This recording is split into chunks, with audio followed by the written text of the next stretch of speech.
هنعمل النهاردة مع بعض صابون سائل بتاع الشركات بجودة عالية جدا بدون أي تكلفة. ب10 جنيه هنعمل 5 لتر. أيوة، ب10 جنيه هخليكي تطلعي شوية صابون سائل بجودة عالية جدا. أقسم بالله رغوة ونظافة من الآخر. رغوته ما بتتقطعش ونظافته ما حصلتش.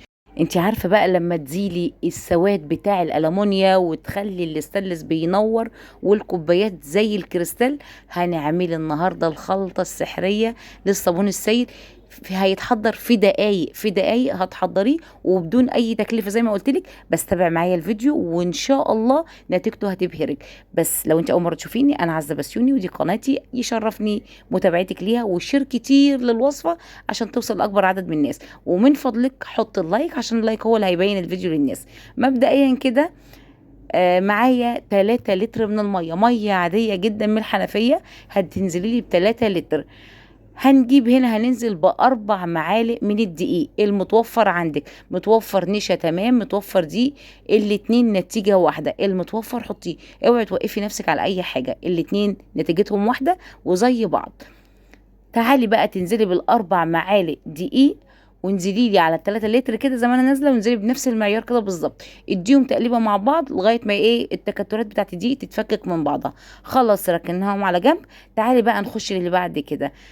هناخد معلقه هرميه من الصودا الكاويه او الديبوشار او حجر تسليك المجاري او القطرونه، او كل بلد ليها مسمى وكل مره بقول على كل الاسماء، او اسمها العلمي هيدروكسيد الصوديوم. تعالوا بقى نديها تقليبه كده ودوبناها. خلاص معلقه الصودا الكاويه انا نزلت بمعلقه هرميه، يعني لو معلقتك ممسوحه شويه انزلي بشويه صغيرين زي ما انا عملت. عايزه في الاخر معلقه، هتنزلي على خليط الدقيق كده وانت ايدك بتقلب كده وتدي تقليبه حلوه كده. يعني في المرحله دي هنبتدي نقلب لغايه ما يتجانسوا كده مع بعض. انا عايزه في الاخر ماده لزجه، الماده اللزجه دي هي اللي هتظبط معايا قوام الصابون السائل في الاخر. تابعي بس الفيديو للنهايه وانزلي حالا وخدي الثواب والاجر، وانزلي صلي على الحبيب صلى الله عليه وسلم علشان خاطر ناخد الاجر والثواب مع بعض. تعالي هنا بقى، ده الشكل النهائي ليه، ماده لزجه تحسيه صابون سائل شفاف معاكي. تمام، هو ده اللي انا عايزاه. وما تخافيش، معلقه الصودا الكاويه على 3 لتر ميه ملهاش اي تأثير ومش هتضرك خالص. انا يا دوبك خلصت واشتغلت بيه وصبنت منه مواعين، مفيش اي ضرر منه. هنزل بعد كده بمعلقه هرميه من اي مسحوق بودر عندك. فايدتها ايه؟ فايدتها اولا ريحتها حلوه، بتعدل من ريحه الصودا الكاويه اللي بتبقى موجوده عندك في الصابون.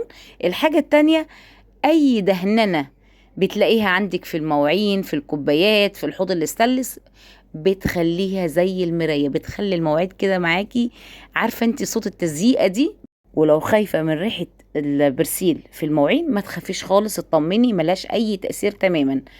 بعد كده خلاص قلبنا ودمجنا معلقه المسحوق، مع ان هنا غلطت ما كانش ليها اي 30 لازمه ان انا اقلب وافرط في التقليب.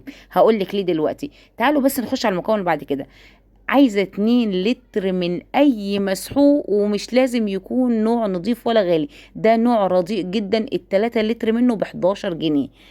أنا خدت منه 2 لتر. أنا هحول ال2 لتر دول ل5 لتر صابون سايل بجودة عالية جدا.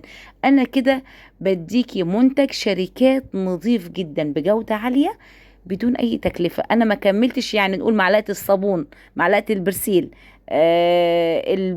الصابون السائل ما كملش معايا ال10 جنيه، ومعلقة البطاطس، يعني كل التكلفة كلها على الاول على الاخر هم ال10 جنيه، مش اكتر من كده. ومش هحط اي اضافة. انا هنا حطيت الاول كان في طبق، لقيته بيدلق معايا فحبيت احطه في طبق تاني اكبر، لقيته برضك عايز طبق اكبر، اضطريت اكبر الطبق شويه. يعني شغلانه كده، معلش انا اسفه طولت عليكم فيها.